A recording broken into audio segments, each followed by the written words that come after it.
Hello, everyone. It is so good to have you here with me again on English in Fluency. I'm Alex, and today we have a really special lesson that I think is going to change the way you listen to English.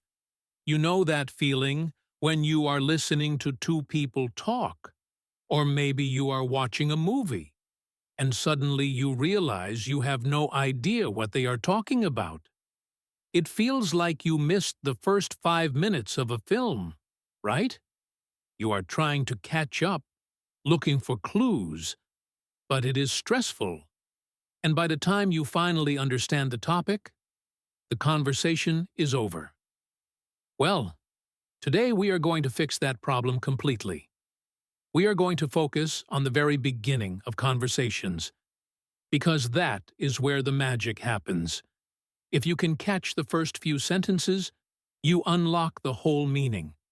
So, get comfortable, maybe grab a cup of coffee or tea, and let's dive into how to understand a conversation from the very first second. The reason we often get lost is that native speakers don't always announce the topic like a teacher. They don't say, "Now we are going to talk about food." It is much more subtle than that. They use hints, small phrases, and a specific tone of voice to set the scene. Today, we are going to listen to some friends, Nina and Oscar. They are co-workers who are on a break at work. I want you to close your eyes for a moment and just listen to the rhythm of their opening words. Don't worry about understanding every single vocabulary word yet. Just try to feel the energy. Here is how it starts. Oscar walks into the break room where Nina is sitting, and he says, "You are not going to believe what happened to me this morning in the parking lot." Now, stop there. Just from that one sentence, what do we know? We know something happened. We know it was surprising, because he says, "You are not going to believe it."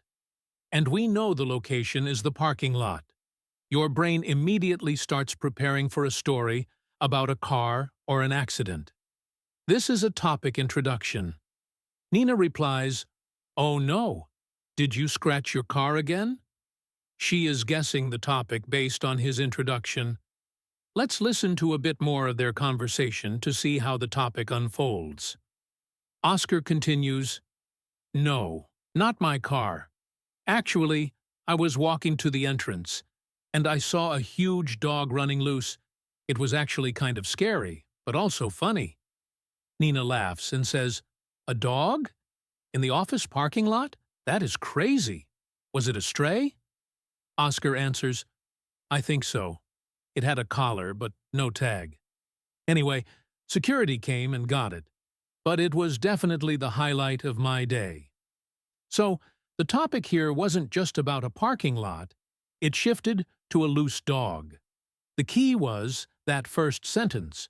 Oscar set the stage with, "You are not going to believe what happened." That is your cue to perk up your ears, because a story is coming. When you hear phrases like, "Guess what?" "You won't believe this," or "Did you hear about?" you know immediately that the speaker is introducing a new topic, usually a story or some news.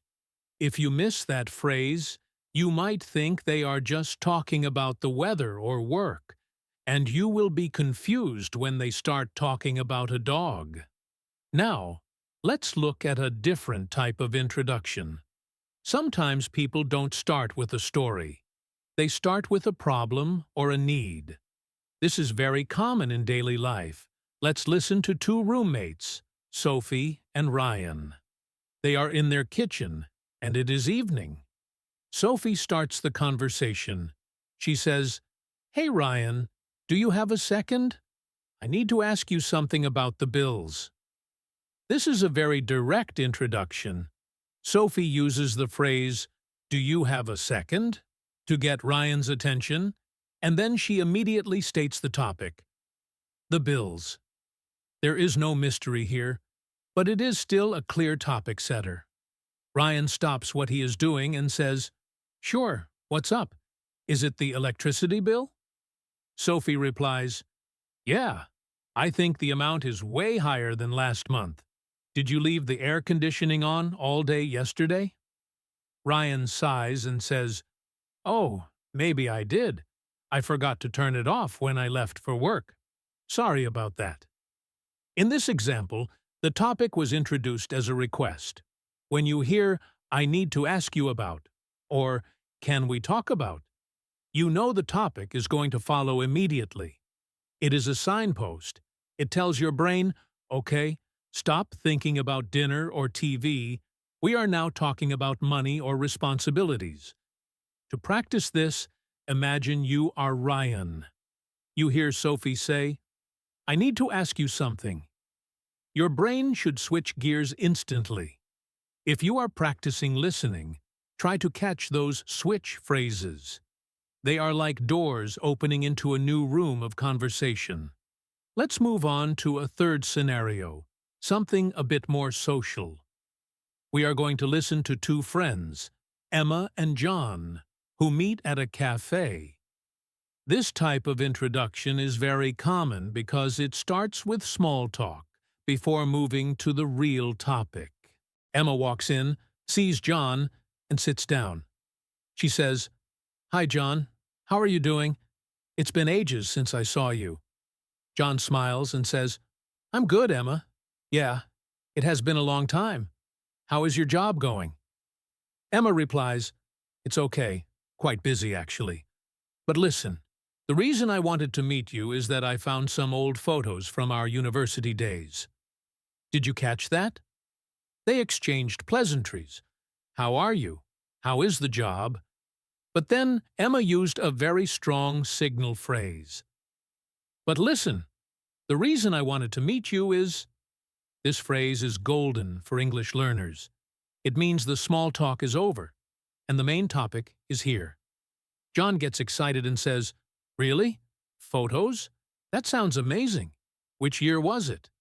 Emma says, "I think it was our second year. We were at that beach party. Do you remember?"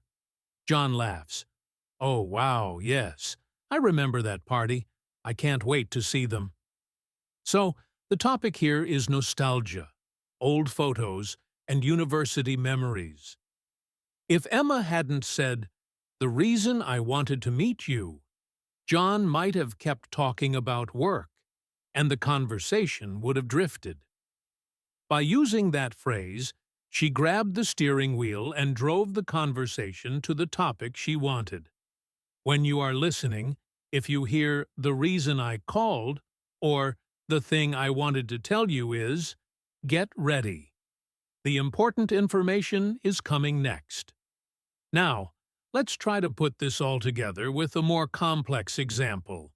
I want you to imagine a workplace setting again. We have a manager, David, and an employee, Lisa. They are in David's office. This conversation might be a bit more serious, so the introduction will be different. David closes the door and sits down. He looks at Lisa and says, "Lisa, thanks for coming in. I wanted to have a quick chat about how the new project is going." This is polite but professional. He is setting the topic as the new project. Lisa nods and says, "No problem, David. I was actually going to come and talk to you about that too. We have had a few issues with the software." David leans forward and says, "Oh, really? What kind of issues? Is it a bug or a user problem?" Lisa explains, "It's a user problem, I think. The clients find it a bit difficult to navigate. They are getting confused." Here, the topic introduction was, "I wanted to have a quick chat about." It is a standard, polite way to start a work discussion. But notice how Lisa responds. She doesn't just answer the question. She confirms the topic immediately by saying, "I was going to come and talk to you about that too." This shows she understood the topic right away. She knew what the conversation was about from the start. If you are listening to a conversation like this, pay attention to the noun that follows the introduction. David said, chat about the new project.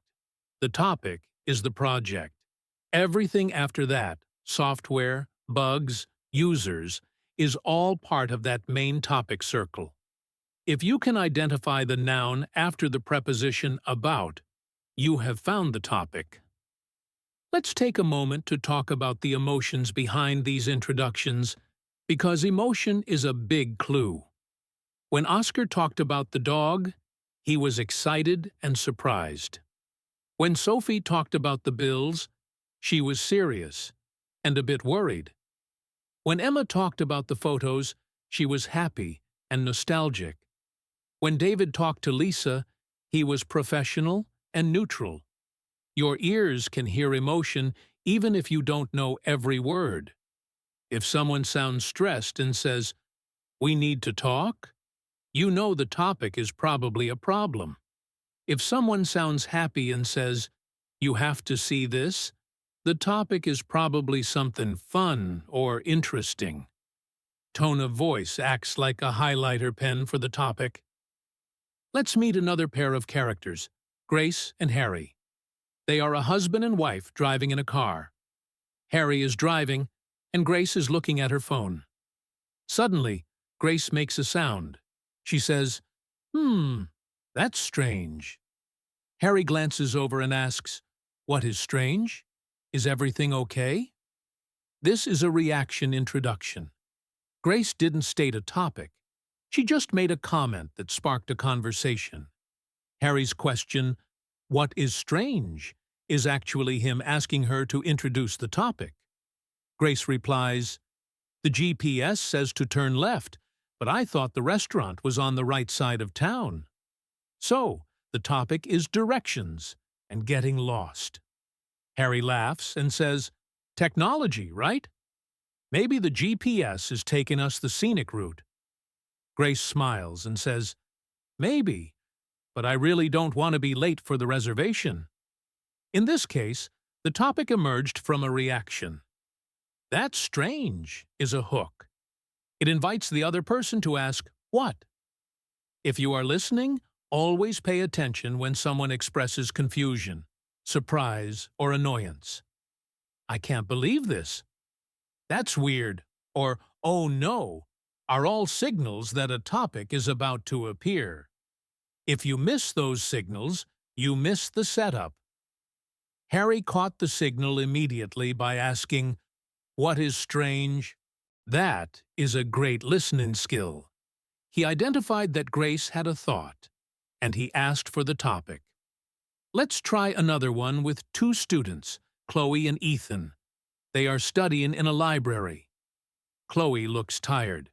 She closes her book and leans back. She lets out a big breath and says, "I honestly do not think I can finish this chapter tonight." Ethan looks up from his laptop and says, "Yeah, it is pretty heavy reading. Are you stuck on the history part?" Chloe nods and says, "Exactly. It is just so many dates and names to remember. My brain is full." The topic here is studying, specifically the difficulty of the chapter. Chloe didn't say, "Let's talk about studying." She just expressed a feeling about her current activity. Ethan understood the context. They are in a library. They have books. So he guessed the topic was the work they were doing. This is context-based listening. Sometimes you don't need an explicit phrase like, "I want to talk about." You just need to listen to the person's reaction to their environment. If someone says, "I'm tired," the topic is likely to be about why they are tired: work, kids, lack of sleep. If you are in a gym and someone says, "I can't do one more," the topic is exercise. Context is your best friend. Now, let's mix it up with a phone conversation. Phone calls can be tricky because you can't see the person's face or hands. You have to rely 100% on your ears. Let's listen to a call between Ben and his sister, Mia. Ben answers the phone. "Hello?" Mia sounds out of breath. She says, "Ben, you won't guess where I am right now." Ben laughs. "I don't know. Mom's house? The mall?" Mia says, "No, I am at the airport. I just booked a flight to visit you." Ben screams, "What? Are you serious? When are you coming?" The topic introduction here was, "You won't guess where I am." This is a classic hook and reveal introduction. It creates curiosity. Ben knows he has to play the game and guess. But the topic, travel and visiting, is established very quickly. If you are on the phone, listen for the energy in the first sentence. Is it high energy?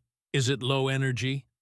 High energy usually means good news or surprises. Low energy might mean bad news or sadness. I want to give you one more example, this time about advice. We often start conversations because we need help. Let's listen to Anna and Lucas. Anna is looking at a menu in a restaurant, looking confused. Lucas is already eating his food. Anna says, "Lucas, I can't decide what to order. Everything looks good." Lucas swallows his food and says, "Well, do you want something heavy or light? Because the burger is huge." Anna replies, "I think I want something light, maybe a salad, but I want it to have some flavor." The topic here is choosing food. Anna introduced it by stating her problem. I can't decide.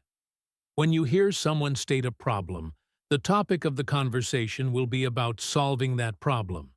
If I say, "I don't know how to fix this," the topic is the broken object and the solution.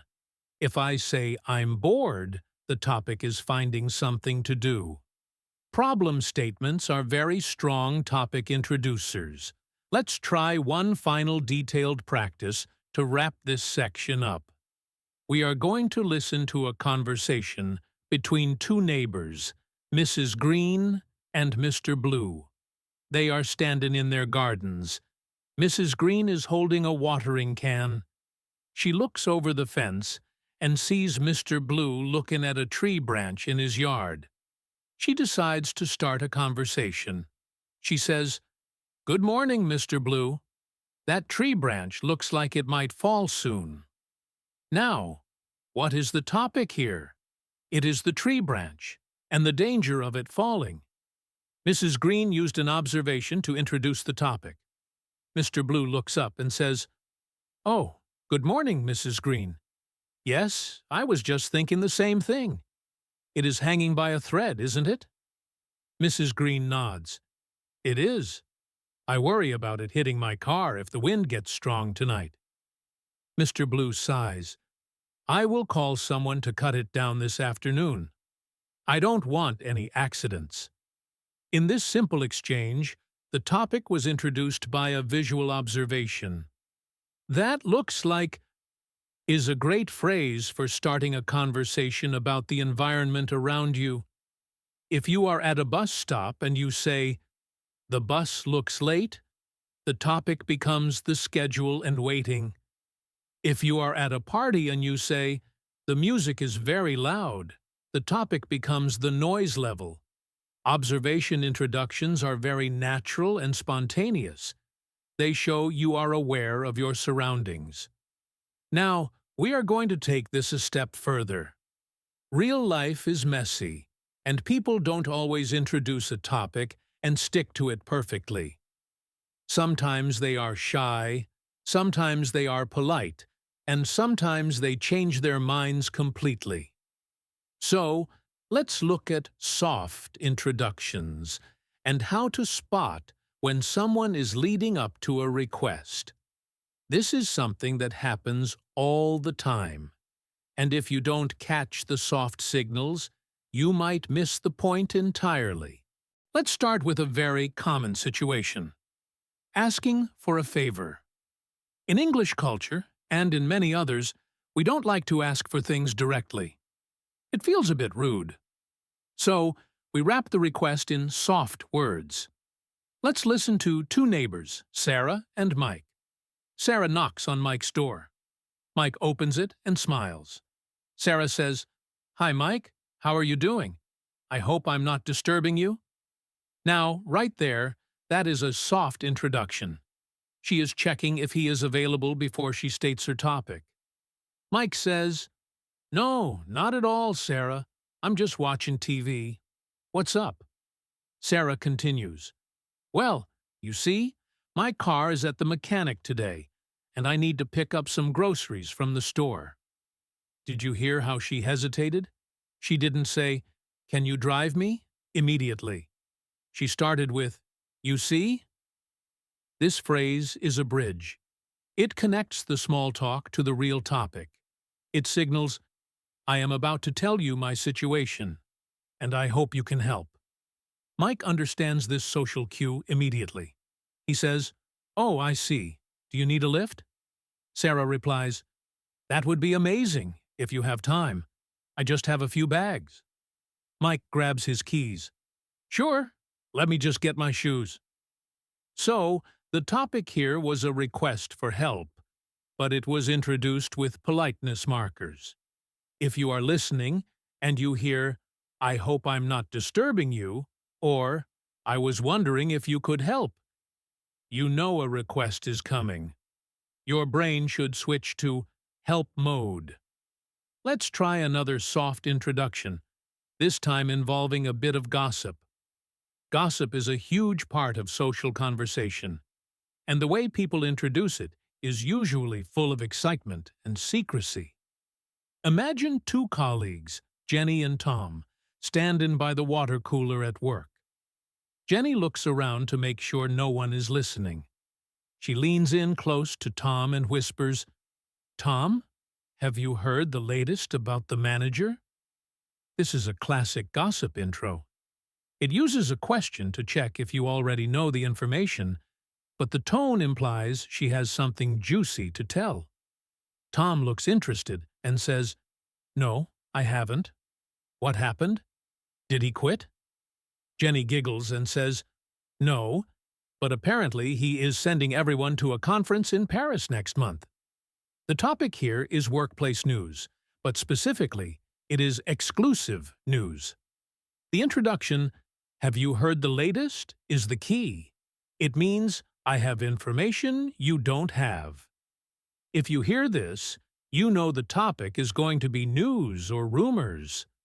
Another way people introduce gossip is by saying, "Don't tell anyone I told you this, but," or, "You won't believe who I saw yesterday." These phrases act like a curtain being raised on a stage. They tell you to pay close attention, because what follows is interesting. Now, let's move on to a different skill. Sometimes you are in the middle of a conversation, and the topic changes. This happens a lot in friendly chats. You might be talking about the weather, and suddenly someone remembers something else they wanted to say. We call this a topic shift, and there are specific phrases we use to make the turn smooth. If you miss the shift phrase, you will still be thinking about the weather, while the other person is talking about movies. Let's listen to two friends, Ben and Jerry, having coffee. Ben is talking about his weekend. He says, "So we went hiking on Saturday, and it rained the whole time. We were soaked." Jerry laughs. "That sounds miserable, Ben. At least you got some exercise." Then Jerry suddenly remembers something. He says, "Oh, speaking of being outside, did you ever fix that fence in your backyard?" The phrase, "oh, speaking of," is a golden bridge.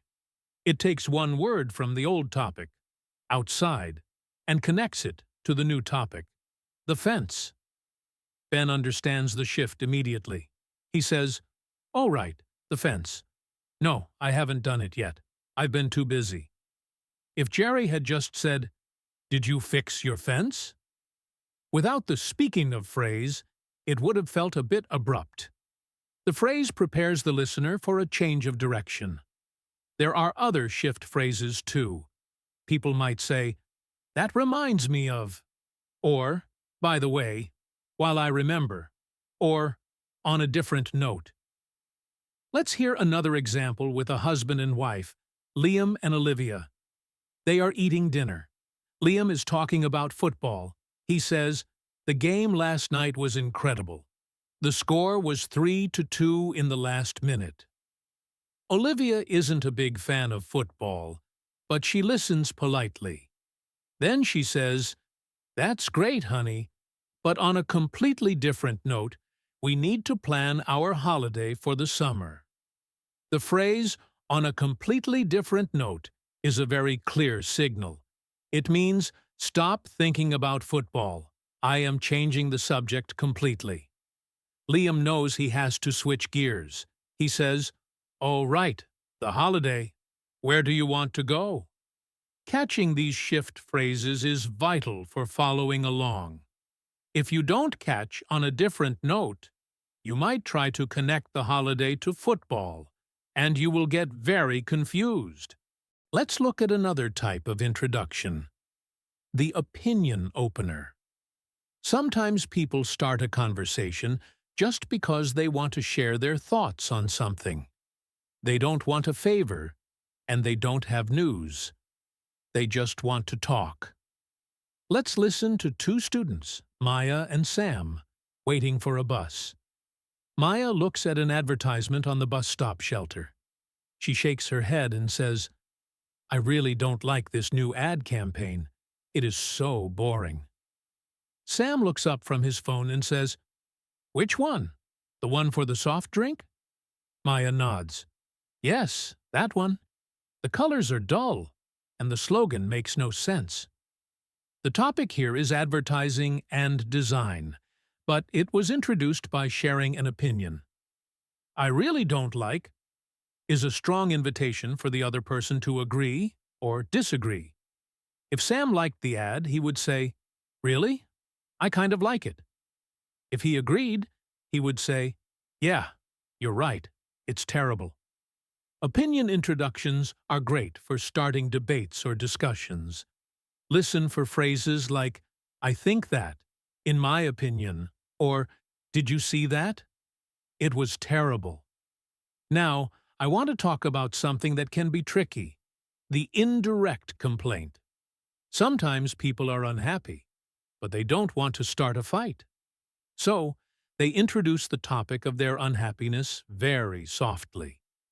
Imagine a customer, Karen, at a restaurant. The waiter, whose name is David, brings her food. Karen looks at the soup and frowns. She doesn't shout.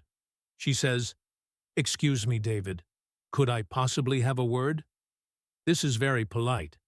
The topic is a problem with the food, but she is introducing it with extreme politeness to be nice.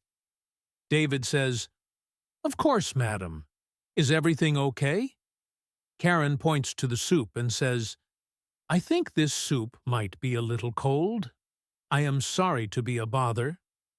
Notice how she apologizes even though it is the restaurant's mistake. This is a cultural introduction. It softens the blow. David says, "Oh, no, not at all. I will take that back to the kitchen and get you a hot one right away." If you are listening to a conversation like this, you have to listen to the tone. If someone says, "Could I have a word?" in a quiet voice, they are probably going to complain politely. If they say it loudly, they are angry. Let's switch gears to a lighter topic. Introductions often happen when we see something we like. This is the compliment introduction. It is a great way to make friends. Let's listen to two strangers, Rachel and Chloe, in a clothing store. Rachel sees Chloe looking at a dress. Rachel says, "Excuse me, I love that dress you are holding. It is such a beautiful color." Chloe smiles and feels happy. She says, "Thank you so much. I was just thinking the same thing. I am trying to decide if I should buy it." The topic here is fashion and shopping, but it started with a compliment. If you want to start a conversation in English, complimenting someone is the easiest way. It breaks the ice immediately.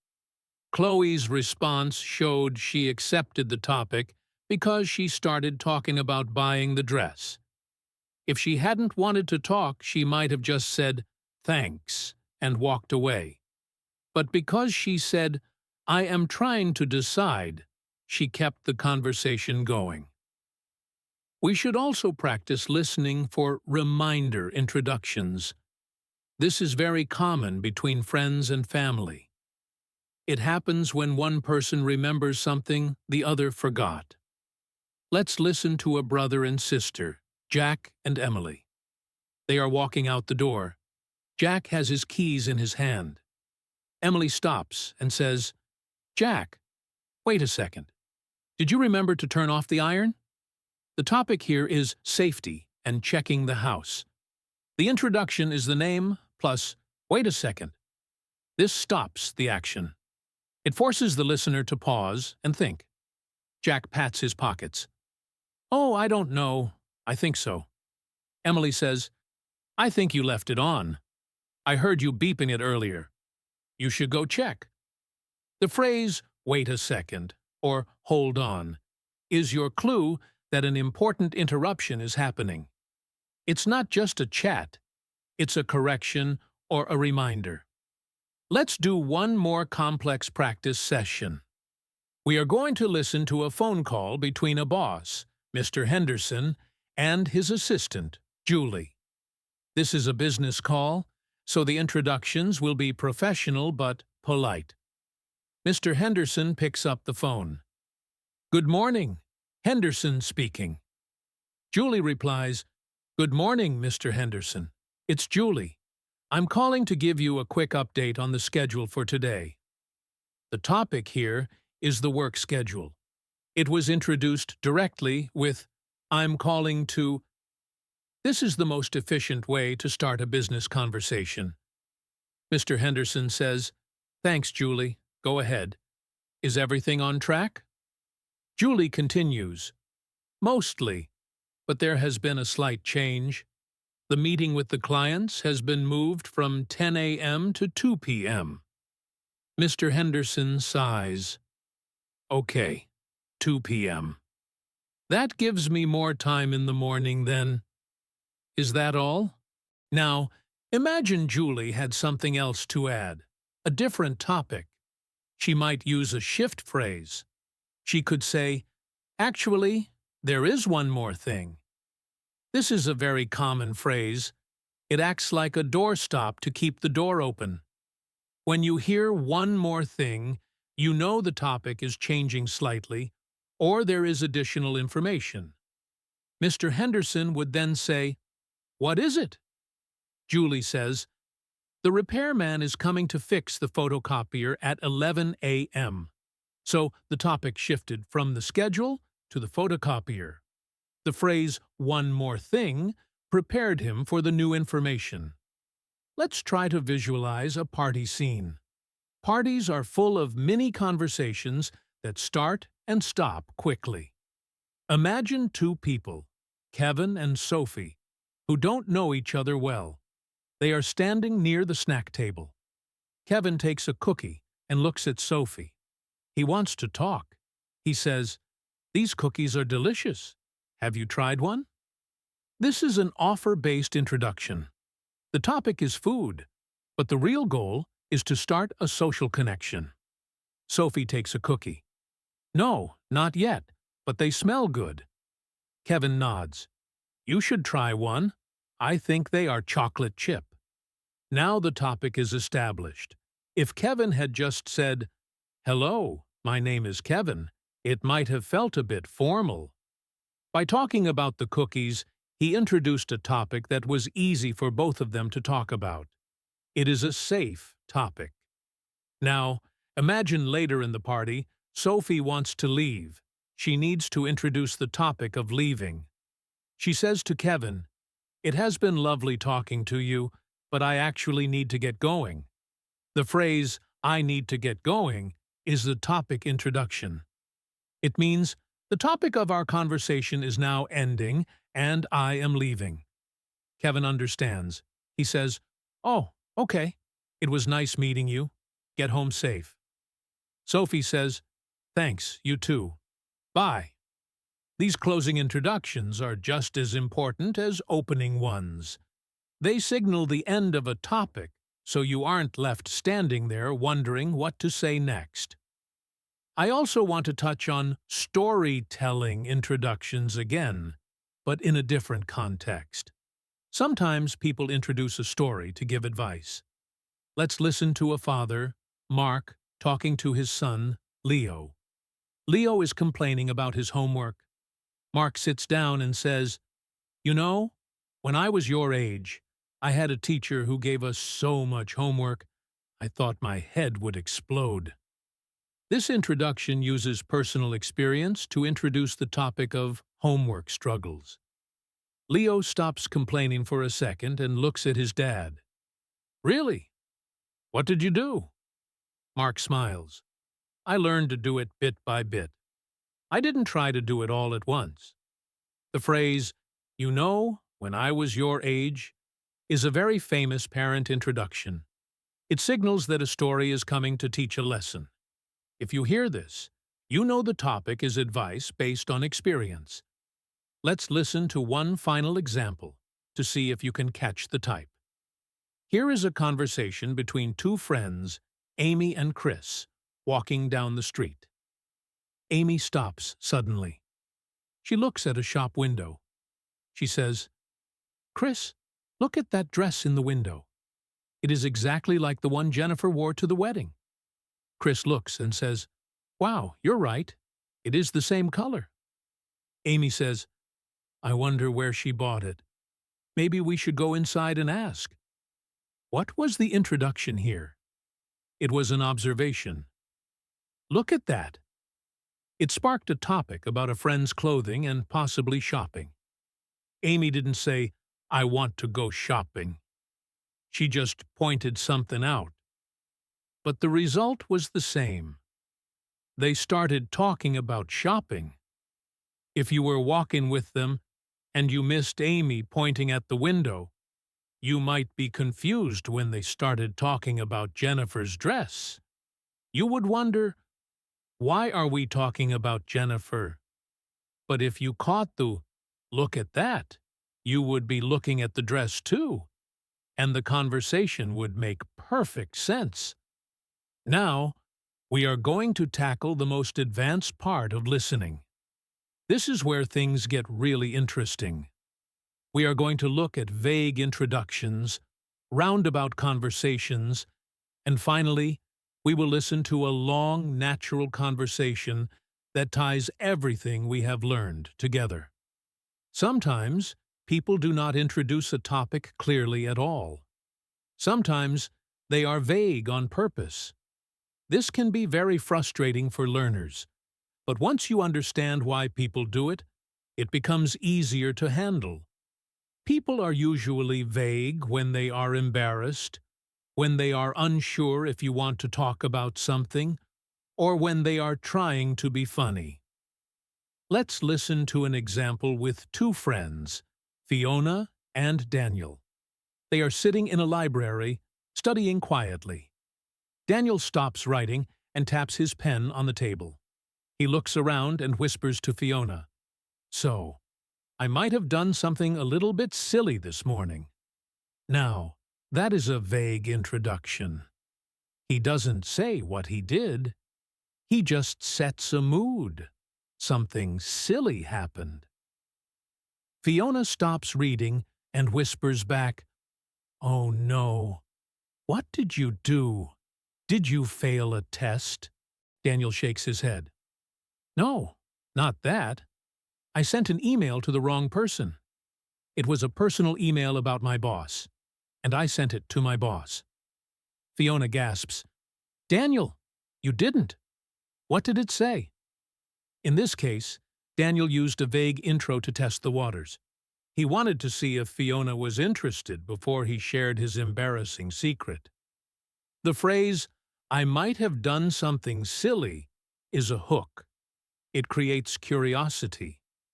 If you hear someone say, "I have a confession to make," or "You are going to laugh at me," you know a vague personal story is coming.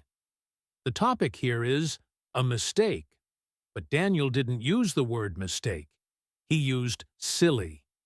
Listening for these emotional adjectives is key when the introduction is vague. Let's try another type of difficult introduction, the roundabout request. This happens when someone wants something but is afraid to ask directly, so they talk about everything except the topic for a few minutes. This is very common in some cultures where being direct is considered rude. Let's listen to a conversation between a brother, Oliver, and his sister, Ruby. Oliver calls Ruby on the phone. Ruby answers, "Hey, Oliver, how are you?" Oliver says, "I'm good, Ruby. How are the kids? Are they sleeping well?" Ruby says, "They are good, thanks. Just tired. How is your new apartment? Is the rent expensive?" Oliver replies, "It's okay, but actually, to be honest, I am looking for a new place because this one is a bit noisy." Ruby says, "Oh, really? That's a shame. I thought you liked it." Oliver says, "I did, but, well, the thing is, I need to move out by the weekend, and I was wondering if maybe I could stay on your sofa for a few days." Ah, there it is. The real topic. Oliver spent 2 or 3 minutes talking about kids and apartments before he actually asked to stay at Ruby's house. This is a roundabout introduction. He was warming up the conversation. If Ruby hadn't been listening patiently, she might have been confused when he suddenly asked about the sofa. She might have said, "What? Why are you asking that?" But because she listened to the flow of the conversation, she understood he was leading up to a request. If you are listening to someone who keeps asking small questions about your life, your house, your car, your free time, be prepared. They might be leading up to a "Can I borrow?" or "Can you help me?" request. Now, let's move on to the grand finale. We are going to listen to a conversation between two old friends, Henry and Alice. They meet in a park on a sunny afternoon. This conversation is longer, and it has several topic shifts, different emotions, and a mix of all the introductions we have practiced today. I want you to listen closely. Try to spot every time they change the topic or introduce a new idea. Here is the scene. Henry is sitting on a bench reading a book. Alice walks up behind him and taps him on the shoulder. Henry turns around and smiles broadly. "Alice! Wow! It's been forever. How are you?" Alice sits down next to him and sighs happily. "I'm great, Henry. It is so good to see you. You look very relaxed." Henry laughs. "I am trying to be. I actually took the day off work just to read in the sun. It's been a busy week." Notice how they started? Small talk. "How are you?"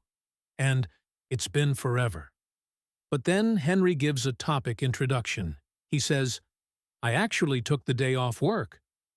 This introduces the topic of his work-life balance. Alice picks up on this immediately. She says, "I bet. Is the new project still keeping you late at the office?" Henry nods and closes his book. "Yes, exactly. We are launching the new website next month, and everything is chaotic.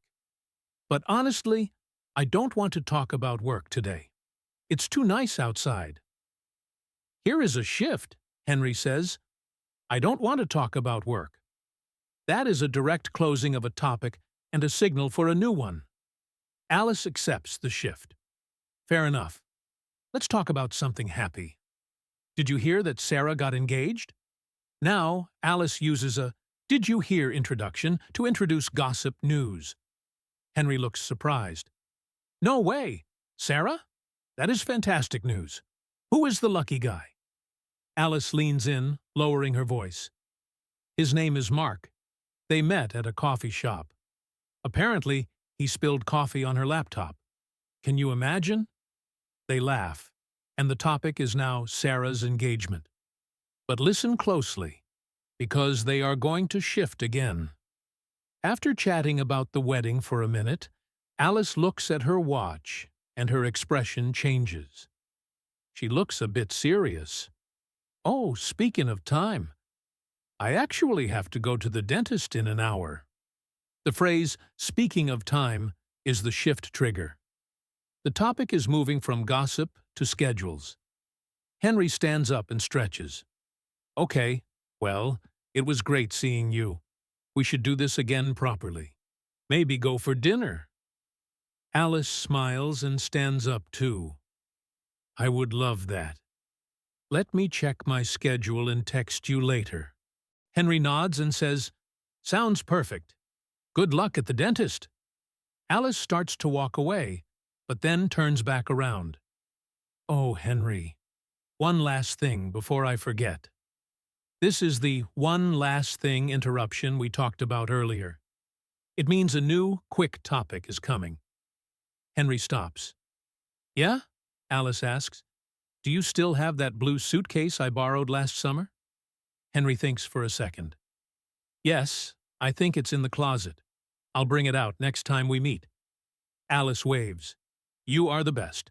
See you soon." Did you catch all of that?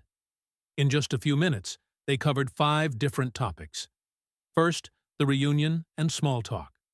Second, Henry's work and his day off. Third, Sarah's engagement. Fourth, the schedule and the dentist. And finally, the blue suitcase. If you were listening to that, how did you do? Did you get lost when Henry stopped talking about work? Did you catch the "speaking of time" phrase? That is the beauty of English conversation. It flows like a river. It moves from one rock to another. If you fall off the river at one rock, it is hard to get back on. But if you spot the rocks, the introduction phrases, you can swim along easily. Let's break down that conversation one more time to really solidify the lesson. When Alice said, "Is the new project still keeping you late?" she was continuing the topic of work. That is easy. But when Henry said, "I don't want to talk about work," he acted as a gatekeeper. He closed the door on work. A good listener recognizes when a door is closing. If someone says, "Anyway," or "Let's change the subject," or "I don't want to bore you with this," stop thinking about that topic. Delete it from your mind. Get ready for the new file to open. Then, Alice introduced the engagement with, "Did you hear that Sarah got engaged?" This is the news introduction. It is distinct because it usually names a person and an event. If you hear a name you know followed by a past tense verb, Sarah got engaged, Tom moved house, Lucy quit her job, you know it is news. Your brain should instantly switch to social mode. The shift to the dentist was very smooth. Speaking of time. She used a word from the previous sentence, or at least the concept of time passing, to bridge to her appointment. This is why context is so important. If you are chatting and someone looks at their watch or phone, expect a leaving or scheduled topic to appear soon. The body language gives you the clue before the words do. And finally, the one last thing. This is the reminders category. It is very common when people are saying goodbye. We often remember important things at the very last second. It happens to me all the time. I say goodbye to someone, walk 5 steps, and turn around and say, "Oh, did I tell you?" If you are the listener, don't run away too fast. Be ready for that final quick topic. Now, I want to give you a few final tips on how to practice this without a teacher. You can become your own teacher. When you are watching an English movie or series, try this game. Press pause every time a character enters the room or answers the phone. Before you press play again, Guess what they are going to say? Are they going to say hello? Are they going to ask for help? Are they going to deliver bad news? If you can predict the type of sentence, you are halfway to understanding the content of the sentence. Also, pay attention to the pre-starters. These are the little sounds we make before we speak. Well, so, look, these words are like the engine of a car revving up. They signal that a topic sentence is about to come. If you hear someone say, "So," get ready. The topic is next. So, about the party. So, I was thinking, it is a tiny word, but it is a powerful topic starter. We have covered a lot of ground together in this lesson. We started with the basics of "you won't believe this," and we have ended up analyzing complex conversations with multiple shifts and hidden requests. The most important thing to remember is that you don't need to understand every single word to understand the topic. If you catch the introduction phrase and the emotion, you can understand the heart of the conversation. Even if you miss the name of the person or the specific details, you know if they are happy, sad, complaining, or joking. That is true fluency. Being fluent isn't about knowing every word in the dictionary. It is about connecting with people, and you connect by understanding the point of what they are saying. The point is always in the introduction. It is in the setup. It is in that first burst of energy when someone opens their mouth. By focusing on that, you take the pressure off yourself. You don't have to translate the whole sentence in your head. You just have to catch the hook. I really hope you enjoyed this masterclass on listening introductions. It was a pleasure to create this for you. If you found these techniques helpful, please let me know in the comments below. Tell me which scenario was your favorite. Was it the parking lot dog, the high electricity bill, or the engagement in the park? I love reading your stories. Don't forget that English in Fluency is here to help you every step of the way. If you haven't subscribed yet, please click that button right now. Turn on the notifications so you never miss a new video. We have more exciting lessons coming up on speaking skills and vocabulary building. You don't want to miss those.